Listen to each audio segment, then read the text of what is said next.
Welcome to అత్తమ్మస్ kitchen. This is Lakshmi. ఈరోజు recipe వచ్చేసి village style mutton curry.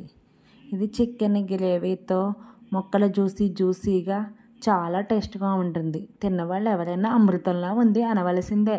ఇది rice, రోటీ, చపాతీ, అన్నం అన్నిటిలోకి చాలా బాగుంటుంది. మెత్తగా పేల్చుకొని జ్యూసీగా చాలా టేస్టీగా ఉంటుంది. తిన్నవారు మళ్ళీ మళ్ళీ కావాలి అంటారు, గ్యారంటీ. దీనికోసం ఫస్ట్గా 1/2 kg మటన్ తీసుకొని క్లీన్ చేసి అల్లం పేస్ట్, కొద్దిగా సాల్ట్, సోడా వేసి నానబెట్టుకోవాలి. 1 గంట వరకు నాననివ్వాలి. తర్వాత ఒక 4 ఉల్లిపాయలు, 1 పచ్చిమిర్చి కోసుకొని వాటిని ఒక పొయ్యి మీద దాకపెట్టుకొని దాంట్లో ఆ ఉల్లిపాయలు అది వేసి అవి వేగాక ఈ నానబెట్టిన మటన్ని వేసి చిన్న మంట మీద నిదానంగా మూత వేసి మగ్గనివ్వాలి. మధ్యలో తిప్పుతూ మగ్గనివ్వాలి. చిన్న మంట మీదే ఆ వాటర్ అంతా ఎగిరేదాకా మగ్గనివ్వాలి.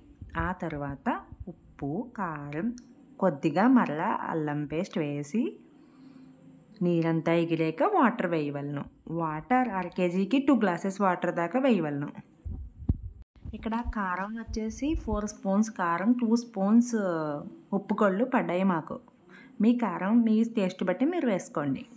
ఈ కర్రీకి వేరుశనగ నూనె చాలా బాగుంటుంది. నూనె కొంచెం ఎక్కువగానే పడుతుంది మరి ఈ కర్రీకి. అలా మూత పెట్టి చిన్న మంట మీద మగ్గనివ్వాలి. దీనికి మసాలాలు ఫ్రెష్గా మాత్రమే రుబ్బుకోవాలి. అప్పుడే దాని టేస్ట్ ఉంటుంది. ఇప్పుడు దాన్ని అలా ఉంచి మనం మసాలా కోసం పేస్ట్ సిద్ధం చేసుకుందాం.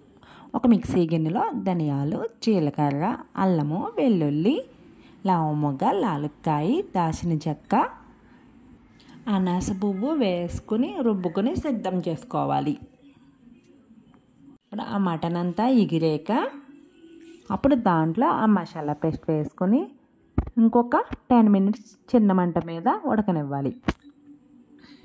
ఈ కర్రీకి ముందు నానబెట్టుకునే ప్రాసెస్లో ఓన్లీ అల్లం పేస్ట్, లైట్గా సాల్టు, సోడా పొడి చిటికెడు మాత్రమే వేయాలి. ఇంకా వేరే ఏమీ వేయకూడదు. మధ్యలో తిప్పడం మట్టుకి మర్చిపోకండి. అలా చిన్న మంట మీద పావు గంట తర్వాత రెడీ అవుతుంది మనం మటన్ కర్రీ. చాలా టేస్టీగా ఉంటుంది. తిన్నవారు అద్భుత అనవలసిందే. The tasty recipe. మీరు కూడా ట్రై చేయండి. మీకు ఎలా వచ్చిందో కామెంట్ బాక్స్లో రాయండి. ఈ రైస్, పులక, రోటీ, బిర్యానీ ఇలా దేనిలో కన్నా సూపర్గా ఉంటుంది. ఇక్కడ గ్రేవీతో రెస్టారెంట్ టేస్ట్తో అదిరిపోతుంది మరి. అంటే మరిన్ని వీడియోల కోసం మా ఛానల్ని సబ్స్క్రైబ్ చేయండి, లైక్ చేయండి, షేర్ చేయండి. Please subscribe.